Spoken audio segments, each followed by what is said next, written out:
Okay, we just got to be real honest here. If you liked this film, that's okay. We'll forgive you. But it was really bad. This movie was awful. Yeah. I was so disappointed. I was too. Honestly, going into this film, I was like, boom, all right, we got a labyrinth-esque movie. It's kind of creepy. It's got some old wives' tale vibes. It's got some classic, European fairy tale stuff going on, and I like all that stuff. Yeah, it started out strong, and the trailer made me want to watch it. But why don't you tell us what the plot was? Okay. What should have been the main plot, unfortunately, only takes up about 2 minutes of screen time with no character introduction. This leaves you with no character attachment.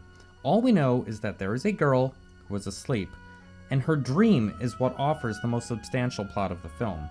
However, within this dream, this plot that exists, there are many more subplots, and it all gets very confusing and convoluted, so I'll do my best to break it down for you. You've got a lot to learn, child.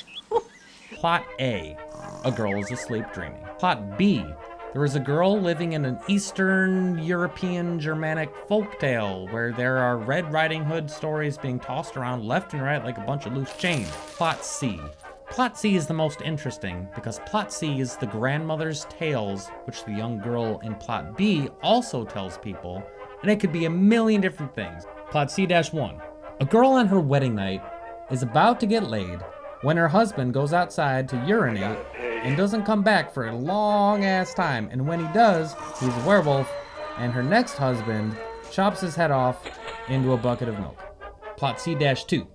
A guy meets the devil in the woods, who is in a real fancy car in the woods, and he gives him a quirk and says, don't use it all, and then the guy has puberty really fast. Plot C-3. There's a super foppy British wedding going on. This pregnant witch comes along, cracks the mirror, turns everybody into wolves, and the servers all have a party afterwards. Plot C-4. A wolf crawls out of a well, gets shot, visits a priest who says, you'll be fine, and then she crawls back in the well. Plot B. But the girl meets a man with the unibrow, falls in love, turns into a wolf, and then a wolf pack from Plot B attacks the girl in Plot A. And with all of these convoluted plots, basically the girl in Plot B's takeaway is never trust a man in a unibrow. Thanks, Angela Lansbury. You're a doll.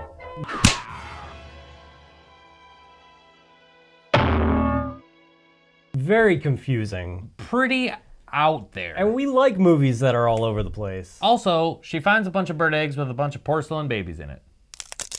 Plot C-5. Probably the biggest problem is they never introduced anybody, so we would all of a sudden be following a new character. Out of all the weird plot points in this movie, I think the weirdest one for me was the one where the guy meets the devil in the woods. I think he's the devil. Yeah, so the grandmother is talking about how priests are evil, I guess, and it cuts to this new character that we know nothing about. And I think it was supposed to be the priest as a younger kid. I thought it was the priest's kid because she mentioned just a little earlier, priests aren't called fathers for nothing. They have the children of a priest born on Christmas is a bad guy. I don't know. I have no idea who it is, but we have this new character. A car pulls up, which I guess is kind of cool. He's the devil, so he has futuristic technology. But the driver of the car is played by the same actress as our main character. Right. And in a wig. The whole time I'm going, wait, is that the girl? And you'd be like, no, that's a different girl. I'd be like, is that the girl? He'd be like, no, that's a different girl. And I was like, okay, that's not the girl. And you're like, no, that is the girl. And there's no reason for it. I don't understand why she's in this subplot. I think the extras for this film were like, yeah, we're out. No, we're good. She was the only one on the soundstage the only one that day. And then the Evil Dead tree comes up and attacks the new character. What I remember from this plot point is the devil pulls out a cork and he says, smell this. And the guy smells it and the devil's like, okay, don't use it all at once. Well, it was actually a jar. So the cork was very large compared to the jar, so it looked like just a cork. But okay. he had Either a jar way, of something. He gives him a jar of something and says, don't use it all at once. And the kid's like, okay. And then rubs it all around his nipple. He rubs it on his nipple, and then he grows chest hair, and then you got the tree from Evil Dead, tying them all up, and he starts screaming no. And that's it. That's the story. That's a horrid story. I didn't like it at all. It's not a story, child. We agree. Now, this might be the first time on Review and Brew that I've ever purposely decided I will not recommend this film. In fact, I will recommend you do not watch it. But all films have redeeming qualities, and this film was no exception. There were a few things I liked. Probably what did it for me that I appreciated the most was the way that they handled the transformations. It's Red Riding Hood, you got the big bad wolf, but in this film they have a big bad werewolf. Now, in a lot of werewolf movies, you have the transformation. You see hair growing and claws and fangs ripping out. But they did this a little differently. Yeah, it was very unique. It was kind of like a wolf and human clothing. They would rip out of the skin.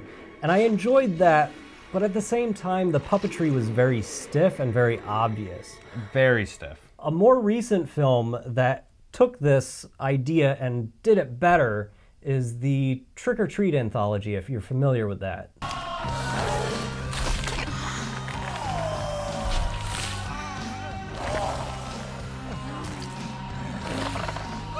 There was one scene where they're trying to capture one of the wolves, and they set up a trap with a duck, and they're all hiding in the shrubs. They're all hiding. It's like the deep shadows. It's like Metal Gear Solid. They're in their cardboard boxes. For whatever reason, they keep saying, "Look out for the trees. The wolves are hiding in the trees." Wolves don't hide in trees. No, they don't. But so they're all quiet, hiding. This wolf comes pattering along. It's kind of like, I smell goose. And then the kid shouts out, "It's a wolf!" And the father takes his hand and puts it over his mouth, and it makes a fart sound. Dad, it's a wolf! That was one of the funniest parts of this movie for me. We both burst out laughing, and we rewound that scene several times. It's a wolf! Wolf! Wolf! I was trying to figure out if they were trying to set up his character as the boy who cries wolf, because he does several times. The only problem is there's always a wolf there. So it's the boy who cried wolf accurately. So it's not the boy who... He is a boy who cried wolf, just not the boy who cried wolf. That's my boy. To its credit, it does actually feel like a dream in the sense that nothing makes sense. It's just a bunch of random thoughts with no story at all.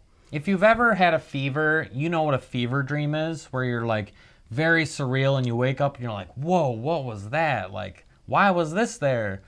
For me, when I think of a fever dream, I think of bizarre things happening for no reason. So during the wedding party with you know, like the little British fops, like, hey, Mills, save me champagne, Mills. There's this older woman there who's just devouring a chicken, I think, for no reason whatsoever. And even when the witch comes along and smashes the mirror, she's still like just eating this chicken. Like, that is totally something that I would dream in a fever dream. Like, okay, you got a witch attacking this wedding party, but my brain is just going, yeah, Chicken. Old lady eating a chicken. It's just so weird. Another thing I want to bring up is this is not an animal-friendly movie. The scene where all the wolves are charging out of the tent, they trample this peacock. That poor bird. There's a frog that you see now and again who is either getting dirt thrown on it or it's in this pile of fake snow that... Yeah, either coconut or chemicals. Yeah, just...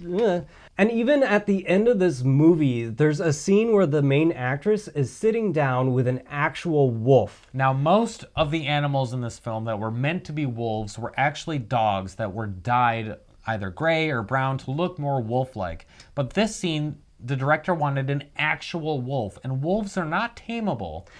So they took this precaution of setting up snipers to take out this wolf in case it attacked this girl. Right. The director he supposedly said, if the wolf attacks this girl, shoot the wolf and then shoot me because I can't have this girl's life on my hands. So basically, you have a set for a crappy movie with a wolf and a young girl who both could have potentially died for a movie that isn't even worth watching. Okay. So... we've mentioned that we should never recommend this film. We've also said a few things that were slightly redeeming. Give our audience, in a nutshell, why you would never recommend this. There's absolutely no focus, and in attempting to watch this, you try to piece it together, figure it out, but it just doesn't go together. It jumps around. You don't know who people are. And we like a lot of films that are very convoluted plot-wise. We like things like Repo Man, Monkey's Head, but all those movies kind of make sense in the end. I'm glad you brought up Monkey's Head. I didn't make that connection until just now, but it's true. Monkey's Head jumps around all over the place. Seemingly nothing has anything to do with anything else, even more so than this film. But at the end of Monkey's Head, you have this moment where you go, I get it. I get it. This makes sense. As bizarre as it is, it makes sense in such a weird way that it works. This film does not have that. It's confusing and convoluted and jumps all over the place. And at the end of the movie, the final scene, you just go, what? Review and Brew does not condone the watching of this movie. If you really want to watch it, don't say we didn't warn you. This movie has the K's first ever stamp of disapproval. Don't watch it. It left a bad taste in my mouth. I'd like a good taste. So what are we drinking tonight? We have Tree Blood by McKellar. Charles. Charles. That'll wake you up. Holy dang. That is a punch in the gut. That is crazy amount of flavors going on right there. You're not kidding. Lordy. A lot of espresso right off the bat. Yeah, you smell maple. That's the primary aroma, and then you taste it, and it is coffee. It is so powerful, which is probably a good thing because this is a strong beer, and you probably also want to take your time with this. I am shocked at the viscosity of this beer. It's so thick to the point that it's coating your mustache in black syrupy liquid. It is a syrupy beer.